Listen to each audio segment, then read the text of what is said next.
네, AI와 보험 비즈니스 전망 발표하게 될 한화생명의 이준섭입니다. 반갑습니다. 그 AI라고 하니까 약간 좀 다들 아시는 이런 주제를 이제 발표를 해야 되나 좀 고민을 했는데요.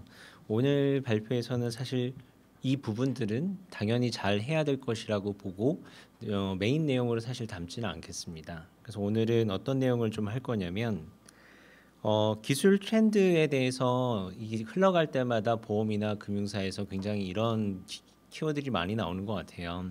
AI 이전에는 빅데이터도 있었고 IoT도 있었고 뭐 핀테크나 테크피니니 뭐 이런 말들도 좀 있었지 않습니까? 이런 것들이 트렌드인가를 좀 살펴를 좀 봤어요. 빅데이터는 이제 기억하시다시피 2010년 후반 중반서부터 좀 되게 크게 붐이 되었다가 지금 약간 좀 조용한 듯한 느낌이에요. IoT 같은 경우도 그렇죠. 한 굉장히 큰 붐이 불었다가 마치 IoT를 안 하면 굉장히 시대에 뒤처지는 것처럼 IT 쪽이나 그 전 금융권에서도 굉장히 많은 통신사를 포함해서 많은 한참 붐이 불었던 기억이 있습니다. 최근에는 핀테크나 테크페인이라는 말들이 굉장히 많이 나오고 있는 것 같습니다. AI도 굉장히 오래된 학문이긴 하지만 최근에 조금 더 많이 관심을 받고 있는 것 같아요. 그래서 현재 AI를 이야기하는 트렌드를 좀 살펴보자면 빅데이터라고 얘기하는 것들은 계속 늘 중요하게 관련되어 왔고 AI는 과거보다 조금 더 그 중요도가 많이 올라간 것 같아요.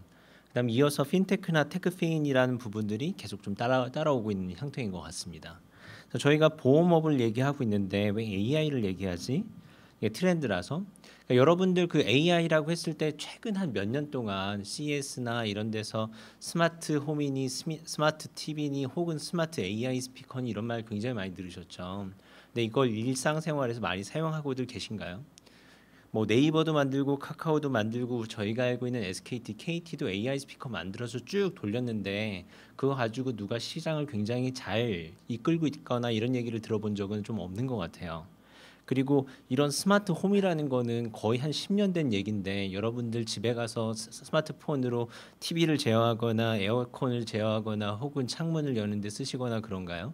아직도 리모컨들 쓰시죠. 그래서 이런 기술들 같은 경우가 굉장히 마케팅적으로는 유용할 수 있으나 실제로 사용자한테 전달되는 서비스 관점에서는 아직 거리가 있는 경우가 좀 있는 것 같아요.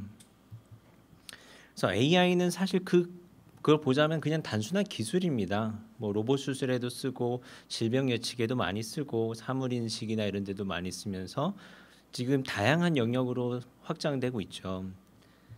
그래서 AI 인sur텍이라고 해서 혹시 이런 기술을 가지고 AI 기반의 보험이나 기술 기반의 보험을 접근하는 회사 글로벌 컴퍼니들을 쭉 살펴보자면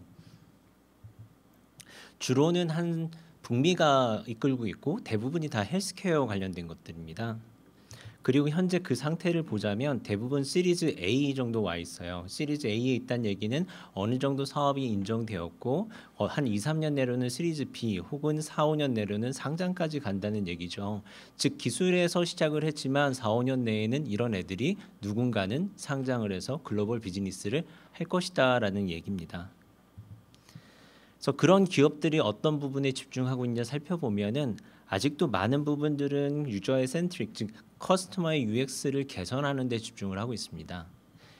AI 관련된 업체는 한 33개 업체 33%가 있어요. 근데 요거를 잘 살펴보자면 AI 즉 데이터 관련된 것들을 연관시켜 본다면 굉장히 많은 기업들이 AI는 당연하듯이 사용하고 있습니다. 인슈어텍 혹은 인슈런스에서도 AI는 기술입니다. 활용 기술 분야를 사실 AI가 적용되지 않는 걸 찾는 게 더 힘들 정도예요. 전 분야의 모든 산업에서 AI는 굉장히 다양하게 활용되고 있죠. 그래서 모바일뿐만 아니라 뭐 저희가 모빌리티 서비스 굉장한 다양한 형태에서 지금 이미 사용되고 있습니다. 그럼 보험업에서의 AI 적용을 좀 볼까요? 앞서서 얘기했던 그 저희가 굉장히 보험업에서 전통적으로 하는 데이터 분석 기반의 AI 말고 저희가 상위 단에서 이렇게 뜯어보자면 딱 세 가지인 것 같아요.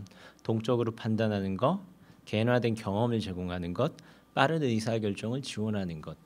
동적 판단하는 것들은 저희가 항상 그 데이터라는 것들이 보험사들이 다 가지고 있는 것들이 아니지 않습니까? 보험사들은 사실 데이터나 고객의 데이터에 굉장히 인색하게 갖고 있는 형태가 많습니다. 그래서 저희가 다양한 사물 인터넷이나 외부 있는 데이터를 가지고 보험이나 금융 상품을 꾸리게 된다 그러면 어떤 걸 만들 수 있을까라는 게 동적 판단이고요. 그다음 고객하고 저희가 사실 보험사는 고객하고의 접점이 굉장히 얇아요. 다른 핀테크나 테크핀사들과 다르게. 그래서 고객과의 경험을 어떻게 인핸스할 수 있는가가 두 번째. 그다음 저희가 보험에 대한 심사 청구 과정에서 AI를 통해서 얼마나 빠른 것들을 할 수 있는가에 대한 부분들이 있습니다. 동적 판단은 말씀드렸던 것처럼 저희가 접근할 수 없었던 데이터들을 접근함에 따라서 새로운 상품이나 서비스를 만들어낼 수 있는 가능성을 얘기하는 것들이에요. 그런 부분들에 대해서는 사실 외부에 대한 데이터 말고도 여러분들이 찾고 계시는 뭐 애플 워치나 이런 데서 올라오는 데이터뿐만 아니라 굉장한 다양한 데이터 소스로부터 저희는 이 보험에 대한 리스크를 확인하고 고객의 리스크를 줄이는 관점에서 상품을 설계하게 될 수 있을 것입니다. 또한 그런 AI 챗봇, 요즘에도 AI 챗봇이 보험을 상품을 판매할 수 있냐 없냐 이런 것들도 굉장히 말이 많은데요. 이런 챗봇 통해서 조금 더 빠른 고객 응대 경험, 그다음 개인화된 보험의 맞춤의 온오프 이런 것들도 가능하게 되겠죠. 그 당연하게도 현재 보험사에서 많이 있었던 비즈니스에서는 굉장히 휴먼이 많이 들어가는 것들이 있는데 그런 것들을 언더라이팅이나 청구 처리 이런 것들을 인공지능 기반에서 바꿔나가는 것들도 가능하리라고 생각이 들어요. 이런 거 말고도 저희가 AI라는 사실 어디든 다 적용될 수 있는 하나의 기술이었기 때문에 프론트 오피스, 미들 오피스, 백 오피스에서도 보험업 전반에서 굉장히 다양하게 활용될 수 있다고 생각이 들고 있습니다. 하지만 지금 여러분들 하시는 거 말고도 사실 생각보다 AI라는 것들이 현실로 와닿는 사용자한테 현실로 와닿는 보험업을 하고 있는 우리에게 현실로 와닿는 것들은 상당히 사실 좀 거리가 있어 보여요. 여러 가지 이슈가 있어서 그렇습니다. 동적 판단하기 위해서는 사실 데이터가 부족해요. 저희가 마이데이터 사업도 이제 막 시작을 하고 하지만 굉장히 저희가 빅테크 기업들과 다르게 금융사들이 접근할 수 있는 고객의 데이터라는 것들은 굉장히 한정적이 있고 공개되어 있는 데이터를 저희가 접근하고 핸들링할 수 있는 것들도 굉장히 제한적입니다. 개인화된 경험 제공하는 것들도 좀 문제가 있어요. 사용자들한테 AI 콜을 받게 됐을 때 사용자가 느끼는 경험들, 그다음에 AI 챗봇이 했을 때 이게 챗봇이라는 것을 느꼈을 때 고객이 느끼는 경험들, 그런 간극에 대해서도 아직 저희는 확인한 바가 없어요. 빠른 의사결정도 그렇습니다. 저희가 사람을 했을 때는 어떤 걸 오류를 코렉션을 할 수 있지만 AI를 적용하고 난 다음부터는 어떤 게 오류인지 이런 것들을 팔로잉 하는데 또 추가적인 코스트가 필요합니다. 근데 많은 부분들이 보시면 알겠지만 사실 데이터에 대한 부족, 그다음에 그 데이터를 양에 대한 문제뿐만 아니라 사실 저희가 경험에 대한 부족이 있다는 것들이 가장 큰 문제입니다. 그래서 저희가 AI라는 걸 봤을 때 보험업에서 무엇을 하고자 하는가에 대한 것들을 다시 돌아가서 질문하고자 해요. 이런 변화를 사실 모바일 플랫폼 변화에 대해서 좀 차용해서 생각해 볼까 합니다.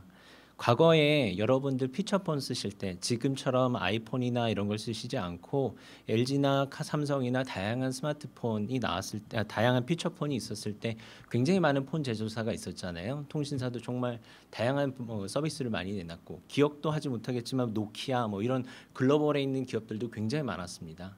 근데 안드로이드하고 애플이 나온 다음부터는 서비스 채널이 통합되면서 그 제조사와 그 다음에 이런 모바일 서비스 플랫폼 회사로 나눠졌어요.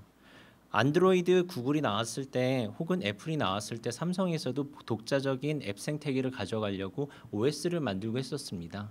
많은 국가들이 그런 걸 시도했어요. 근데 결국엔 살아남은 거는 삼성, 화웨이. 여기다 LG를 하나 더 줬고 싶었는데 LG도 이제 휴대폰 사업을 접었죠. 근데 이런 제조사가 이렇게 살아나오면서 모바일 서비스라는 것들이 없어졌느냐? 아니, 그런 것들이 아닙니다. 사실 모바일 서비스라는 것들은 이렇게 모바일 환경이 태동되기 시작하면서 모바일 서비스 플랫폼 회사들이 나타났어요. 여러분들이 알고 계시는 라인이나 카카오 그런 것들입니다. 이 회사들 같은 경우는 B2B 커넥티비티에 대한 장점들, 그다음 네트워크 이펙트에 대한 장점들, 그다음 트랜잭셔널 데이터를 가져가면서 굉장히 큰 플랫폼 기업들이 됐어요. 저희 금융사도 지금 요와 똑같은 문제를 맞닥뜨리고 있습니다. 현재 고객들은 저희의 상품과 서비스와 고객 경험을 카카오와 네이버를 통해서 만나고 있어요. 그래서 이렇게 된다 그러면 저희 같은 전통적인 금융사는 과거 다른 피처폰 제조사와 함께 이런 제조의 특장점으로서 나는 제조사로 남을 것이냐, 아니면 이런 변화된 세상에서 파이낸셜 서비스 플랫폼 회사로 남을 것이냐에 대한 것들로 저희는 앞으로 판단을 해야 됩니다. 그 안에서 AI라는 것들은 어떤 걸 할 수 있을까요? 위로는 첫 번째로는 기본 본업의 효율화, 그 다음에 자동화라는 부분입니다. 저희는 제조회사로서 금융산업에 대한 제조회사로서 제품의 특장점, 그 다음에 뉴 폼팩터, 양상 능력을 가지고 글로벌로 좀 진출을 해야 될 것 같습니다. 앞서 얘기하지 않겠다고 하는 그런 보험 계약의 유지, 보험 청구 및 심사, 고객에 대한 서비스 이런 부분들은 자사에서도 다양하게 이미 접근을 하고 있습니다. 구체적으로는 AI 기반의 심사 자동화, 차별, 그다음에 데이터 차산화, 고객 맞춤형 언더라이팅 고도화 등등등이 있을 거예요. 이런 것들은 비단 저희뿐만 아니라 다양한 현재 그 국내 많은 회사들도 이미 진행하고 있는 걸로 알고 있습니다. 그럼 다른 관점에서 이런 저희가 파이낸셜 서비스 플랫폼들을 이런 카카오와 라인 생태계 안에서 저희가 찾아갈 수 있을까요? 라는 부분에서 저희가 AI로 어떻게 접근할 수 있는지를 고민해야 됩니다. 보험사의 사실 그간의 핵심 역량이라는 것들은 세 가지였어요. 자산의 운용의 역량, 상품 운용의 역량, 그다음 영업의 운용의 역량. 그다음 저희가 앞서서 얘기했던 것처럼 파이낸셜 서비스 플랫폼이라고 한다면 저희는 하나의 역량이 더 추가되어야 됩니다. 즉 ICT 채널 안에서의 저희의 디지털 서비스 운영 역량입니다. 카카오라는 얘기를 한번 다시 해볼게요. 카카오톡이 출시된 게 거의 한 10년쯤 됐습니다. 10년 전에 나왔을 때는 카카오톡은 딱 두 가지 기능밖에 없었어요. 채팅하고 단톡. 요 두 가지 기능만으로 해서 지금 카카오가 어마어마한 제국을 만들어냈습니다. 단 5년 전만 해도 6년 전만 해도 카카오는 무엇으로 돈을 버냐라는 그 얘기를 굉장히 많이 했어요. 이때 당시에도 사실 김범수 의장께서는 사석에서도 처음에 서비스가 어떻게 진행될지 몰랐다라는 얘기를 했습니다. 이 핵심 두 가지 MVP만으로 집중한 것들은 이 고객은 분명 이 두 개에 대한 니즈는 있다. 과거엔 문자도 있었어요. 그럼에도 불구하고 공짜 문자, 단톡 두 가지만으로도 사용자한테 굉장히 임팩트가 있을 거다에 그 하나에 집중하고 쭉 추구한 결과입니다. 당연히 시장 선점 효과뿐만 아니라 초기 품질, 확장성, 유연성에 굉장히 집중한 결과로 보시면 돼요. 저희가 AI 기반의 서비스를 만들어서 디지털 서비스 채널을 확보한다 그러면 이런 부분들을 많이 고민해야 될 것 같아요. 금융사로서 굉장히 단기간에 결과를 얻고 싶겠지만 사실 고객을 만나는 접점에서는 굉장히 많은 오랜 기간에 고객에 대한 집중과 본질에 대한 집중이 필요합니다. 저희가 많은 그런 얘기를 하죠. OKR이나 혹은 저희가 어떤 이 사업에 대한 목적, 결과 이런 것들을 얘기할 때 마치 관역을 먼저 정하고 시작하는 것 같아요. 하지만 이런 신규 비즈니스 같은 경우는 관역이라는 것들은 주변 상황에서 굉장히 변하기 마련입니다. 화살은 쏘아놓고 그 관역을 따라서 저희가 계속 맞춰가야 되는 것 같아요. 새롭게 하는 이런 AI 비즈니스 기술이라는 건 어디다 있는데 저희가 이걸 적용하는 것들은 굉장히 기민해야 된다. 애자일성을 가져야 한다는 것들이 저희 생각입니다. 저희가 바라보고 있는 자사에서 바라보고 있는 것들은 지금 세상에 굉장히 많은 변화를 빠르게 일어나고 있는 것 같아요. 코비드를 통해서 일상의 생활에 대한 변화뿐만 아니라 일하는 방식에 대한 변화도 생겨나고 있습니다. 비단 엔잡, 투잡 이런 뿐만 아니라 기워커 이런 것들을 통해서 세상 전체가 일하는 방식들이 변하게 되고 일하는 방식이 변하게 되니까 고객의 금융과 생활 패턴도 변하게 되고 리스크가 변하게 됩니다. 저희는 그런 부분들에서 좀 집중을 하고 있어요.